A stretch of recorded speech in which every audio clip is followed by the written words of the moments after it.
This is Southern Cross News with Rachel Williams. Good evening, everyone. A pedestrian is fighting for his life in hospital tonight after he was hit by a car while attempting to cross one of Tasmania's major highways.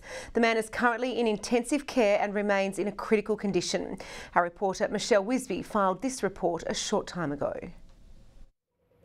A 44-year-old man is in an induced coma here at the Royal Hobart Hospital after he was struck while crossing the Brooker Highway last night.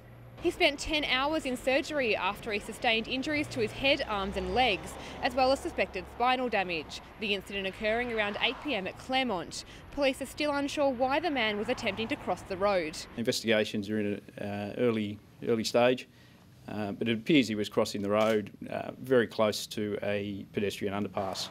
The man was helped by members of the public at the scene before being transported to hospital. It's a 100 km/h zone there. There's no indication at this stage that speed was a factor. Again, that will be investigated further. The 21-year-old driver of the red Mazda hatchback involved in the crash also remains in hospital with injuries to his hands and face. Tasmania police say the Berrydale driver is still shaken and is also expected to undergo surgery. The major highway was closed for 5 hours while forensic officers inspected the scene. No witnesses have come forward yet. We do ask that if anyone did witness the incident that they please contact Southern Crash Investigation Services. The man was hit while walking along an unlit section of road. Police today urging pedestrians to remain vigilant around busy roadways. The Anglican Diocese of Tasmania Synod has today ruled in favour of its controversial redress scheme. 108 Tasmanian Anglican properties will be sold off to raise almost $5 million. After 6 hours in one room, the decision was final. It's a monumentous day for survivors of sexual abuse in the Tasmanian Anglican Diocese. Today the Synod has decided quite decisively to move forward with our plan. That plan is to put 108 properties, including 76 churches, on the market, a move the Bishop says had to be made. There are about 200 people in the room today. That is about the number of people who were sexually abused in the Anglican Church in Tasmania. And what we've done today is make a very significant sacrifice so that those people will be able to access redress. The Bishop acknowledged the heartache involved in raising the $8.6 million needed for redress. That heartache felt by parishioners like Ron Sonners. He says the Hamilton Parish stands to lose all 6 of its churches. Where will I be buried? Where will they be buried? There's no cemetery. Where will they worship? Where will they marry? Where will the children be baptised? Where will they visit their ancestors' graves? It's a loss, he says, will likely motivate the congregation to lodge a submission for exemption, but whether the diocese accepts would not be known until December. Others say they're at peace with today's decision, proud to be part of an historic day. And it is exciting to think that we could be setting an example for our fellow churches, but also the other Christian churches around the world. We've seen a lot of failings in this regard, so it's good that Tasmania could be leading the way in doing something good. There'll be lots of people who are upset by what's happened, but I think my thing is to trust the process that's been put in place. Jessie Gilmore, Southern Cross News. Tasmanian business owners with heritage-listed property will now be able to apply for low-interest loans to help preserve their historic assets. The government's heritage scheme will offer loans between $100,000 and $1.5 million. Launceston's Stillwater restaurant welcoming the initiative, saying it plans to use the money to offer accommodation. So this scheme will be available to any businesses that want to develop their properties in a way that might provide accommodation, a cafe, a gallery. $10 million has been allocated to the scheme, which will be reviewed in 2 years.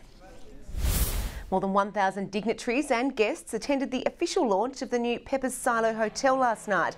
Property developer Errol Stewart, the driving force behind the $30 million transformation of the disused silos. Thanks to everybody for coming, everybody that supported us. He was inspired to embrace history and build a modern hotel, providing 108 new rooms into what is the fastest growing and greatest tourism industry in the country. It's estimated the hotel and restaurant will inject $10 million into the Launceston economy each year. Medical registrars from across Tasmania spent the day practising their suturing skills today, all in the name of improving patient care. More than 30 registrars took part in the annual stitching workshop in Hobart, honing their skills and learning new techniques. Using pork bellies, the doctors practiced suturing and caring for wounds and identifying common skin lesions, including cancer. About 10% of our presentations to the GP room are about skin, and a significant proportion of those are about wounds and lumps and bumps.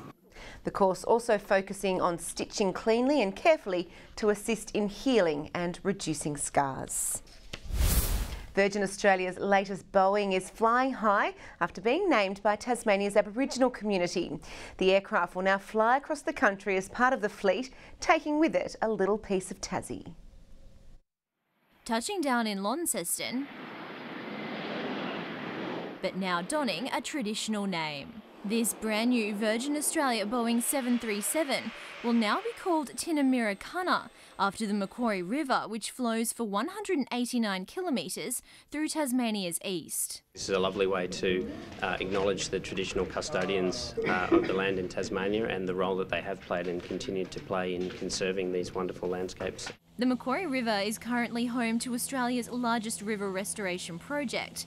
The 6,000 hectare area was once choked with willows and unwanted overgrown weeds. But since then, 140,000 trees have been planted. The end goal is to restore it to a thriving habitat over 6 years. So that we can create habitat for threatened species such as eastern barred bandicoots and eastern quolls. The Tasmanian Aboriginal Centre have welcomed the name, hoping it will further highlight the state's Indigenous history. So by looking at the land with the names embedded into the landscape, the presence of Aboriginal people is put back into that landscape. We hope that the plane brings a lot of people to Tasmania and starts a lot of conversations. Jessica Moran, Southern Cross News. And North Launceston continued to stamp their mark on the competition, dishing Glenorchy their 4th loss in a row at KG5 this afternoon, while Lauderdale pulled off an unexpected win over the Blues at home as the Roos did it easy over the D's. Keen for redemption after the Pies handed them their only loss of the season in round 3. The Bombers booted the first and only major of the opening quarter at KG5, but the Pies soon found their spark courtesy of Mitch Walker to snatch the lead before the visitors answered back in emphatic fashion to take a 23-point buffer into the long break. From there it was all the reigning premiers as Glenorchy's recent form slump continued with goals few and far between. North Launceston holding on to top spot on the TSL ladder with an easy 62-point win. Goal machine Mitch Thorpe was on song early for the Blues at Lauderdale Oval, but it was the home side who boasted the 3-goal lead come quarter time. Phil Bell-Chambers unshakable in front of the sticks as Lauderdale took control of the match. Thorpe did his best to salvage some pride for the Blues, but the damage had been done. Jacob Gilby sealing the visitors' fate, with Lauderdale storming home the 49-point winners. Ryan Bailey's solid season continued at Blunston Arena as the Roos made easy work of the D's, with the visitors managing just the 2 first-half majors. Former SFL star Troy Cunliffe bombing this home from long range before Bailey got himself another as Clarence notched up their 4th win on the trot by a comfortable 62-point margin. The Hobart Chargers have pulled off an impressive 4-point victory over Nunawading in front of a rowdy home crowd overnight, but the women failed to make it a clean sweep, outclassed by the Spectres as their up-and-down season continued. Locked in a battle right from tip-off, both sides came out firing at the deck. Trey Nichols using his speed to get the better of the Spectres' bigger bodies, with the American import racking up 20 points for the game as the Chargers headed into the first break with a 3-point lead. The visitors squaring the ledger in the second to set things up for a big final half. NBL forward Craig Mollo backing up his recent form, top scoring yet again with 28 points. With just a basket in it heading into the final change, the Spectres forced the home side to dig deep in the home stretch. Zach White doing his bit for the cause as the Chargers held their nerve to get it done by 4 points. A night to forget for the women's side. After keeping themselves right in it for the first half of play, things quickly turned ugly in the third term, with Nunawading dominating on both ends of the court, extending the lead to 14 points heading into the last break. A 26-point effort from local Shana Thompson, not enough to spur on a fight back, as the Chargers dropped down to 12th on the competition ladder with an 18-point loss. Welcome back. 12 degrees today, the top in Hobart. Launceston reached 15 degrees with 16 in Burnie and Devonport. Around the state, 16 degrees was the state's top on King Island and also for Wynyard, 15 there for Smithton, 14 degrees at Scottsdale, Sheffield and Campania. St Helens hit 13 degrees with 12 the top for Fingal and Grove and 9 degrees at Ouse and Bushy Park. Looking onto the charts, low level cloud in the east, the remainder there mostly cloud free over Tasmania. Looking wider, and the low over the Tasman directs cloud onto the east coast of the country. A weak front is visible to the south of WA. Tomorrow there's a broad high pressure system with centres near the Bight and over Tasmania. A weak cold front over the Southern Ocean moves towards Tasmania. Onto the waters, variable winds to 15 knots, northwesterly in the west and the south and southeasterly in the northeast with seas around 1 metre. Tomorrow 15 degrees for Hobart, Richmond and Ouse, 14 degrees and a cloudy day throughout. Morning frost and fog for Launceston, 14 degrees, 14 in Devonport with a top of 13 in Deloraine.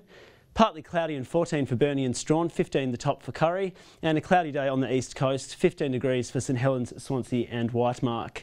Looking further ahead, showers for the west and the south on Monday, expected to clear later, fine elsewhere. A fine day on Tuesday, just some showers about the northeast, with a fine day and a foggy start on Wednesday, showers about the north.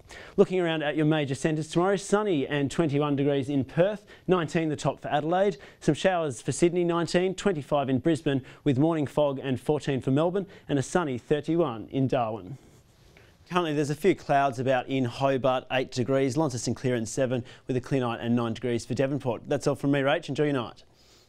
Oh, Will, thank you for that, Sam. Well, that's all your news for now. Thanks for joining us. Good night.